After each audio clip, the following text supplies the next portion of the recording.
প্রতি মাসে শুক্লপক্ষ ও কৃষ্ণপক্ষের তিথিতে একাদশী আসে, আর প্রতিটি একাদশীরই কিছু না কিছু গুরুত্ব রয়েছে। তেমনি সামনে আসছে শয়নী একাদশী।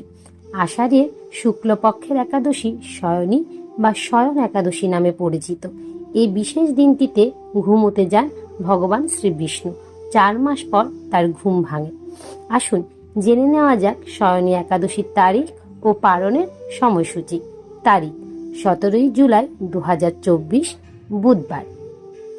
পালনের সময় পরের দিন সকাল 5টা 22 থেকে 9টা 50-এর মধ্যে ঢাকা বাংলাদেশ সময়, সকাল 5টা 2 থেকে 9টা 29 পর্যন্ত কলকাতা ভারত সময়। জয় শ্রীকৃষ্ণ।